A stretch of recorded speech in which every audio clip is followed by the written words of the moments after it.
तपास को सब्सक्राइब करें, प्रेस करें बेल आइकॉन और पाएं मुंबई, ठाणे और नवी मुंबई की सबसे धमाकेदार खबरें। नमस्कार, मुंबई तपास के डिजिटल बुलेटिन में आपका स्वागत है। नवी मुंबई महानगर पालिका क्षेत्र में भूमाफियाओं और पालिका अधिकारियों के बीच साठगांठ कितनी मजबूत है, इसका एक साक्षात उदाहरण है हमारे पीछे बन रही यह अवैध इमारत, जिसे प्लिंथ का काम होते वक्त ही नोटिस दिया गया था, मगर आज यह इमारत G+4 की बिल्डिंग बनकर तैयार होने की दिशा में अग्रसर है।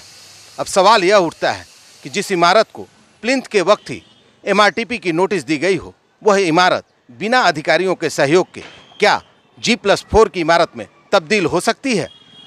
नवी मुंबई महानगर पालिका क्षेत्र के अंतर्गत सक्रिय भूमाफियाओं और पालिका प्रशासन से जुड़े अतिक्रमण विभाग के अधिकारी और स्थानीय विभाग अधिकारियों के बीच एक जबरदस्त साठगांठ का खुलासा मुंबई तपास ने अपनी खोजी पत्रकारिता के माध्यम से किया है। मुंबई तपास को कुछ ऐसे MRTP के नोटिसेस प्राप्त हुए हैं जिससे यह पता चलता है कि जो अवैध इमारतें आज 4 से 6 मंजिल की दिखाई देती हैं, दरअसल उन इमारतों का निर्माण कार्य जब शुरू हुआ था तभी पालिका के स्थानीय विभाग कार्यालय को इसकी जानकारी हासिल हो गई थी और स्थानीय विभाग कार्यालय ने इन इमारतों के निर्माण के वक्त ही उनको नोटिस भी जारी कर दी थी। मगर जैसा कि मुंबई तपास पहले से ही इस बात को उजागर करता आया है कि पालिका प्रशासन द्वारा जारी की जाने वाली MRTP की नोटिस अतिक्रमण विभाग से जुड़े अधिकारियों के लिए सोने का अंडा देने वाली मुर्गी साबित हो रही है। ऐसा ही कुछ इन अवैध इमारतों को जारी किए गए नोटिसों के द्वारा भी किया गया है। आइए सबसे पहले घनसोली गांव में बन रहे इस अवैध बहुमंजिली इमारत की ओर आपका ध्यान आकर्षित कराते हैं। घनसोली गांव में स्थित पूजा ज्वेलर्स के बगल में बन रही यह इमारत जब सिर्फ तल मंजिल तक ही बनी थी, तभी इसको घनसोली विभाग कार्यालय ने MRTP की नोटिस जारी कर दी थी। मगर इसके बाद जैसे ही पालिका के स्थानीय विभाग कार्यालय को उनकी मुंहमांगी रकम प्रदान कर दी गई, तो फिर से इस इमारत के निर्माण कार्य को हरी झंडी प्रदान कर दी गई और आज यह इमारत इस अवस्था में आपको खड़ी दिखाई दे रही है। अब घनसोली गांव के गणेश नगर में स्थित इस इमारत पर नजर डालिए।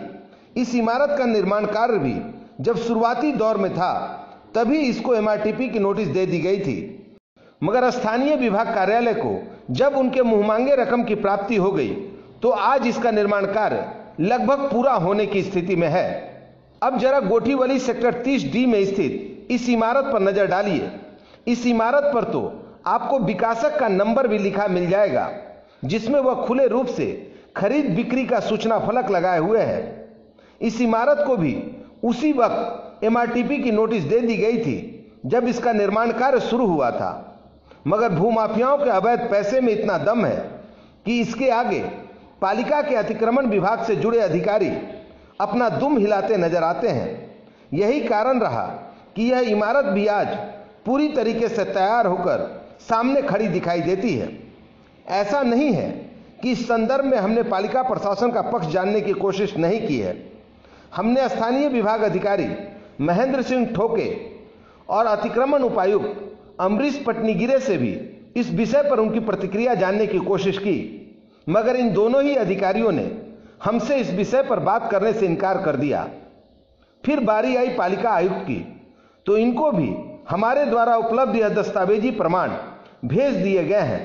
अब देखना यह है कि इस विषय पर उनकी प्रतिक्रिया कब मुंबई तपास को हासिल हो पाती है। मुंबई तपास अब हर सप्ताह ऐसे भूमाफियाओं की पोल लगातार खोलता रहेगा और जो विभाग अधिकारी या अतिक्रमण विभाग से जुड़े अधिकारी इन भूमाफियाओं को अपना संरक्षण प्रदान कर रहे हैं, उनके चेहरे से हर सप्ताह नकाब भी उठाया जाएगा। ब्यूरो रिपोर्ट, मुंबई तपास।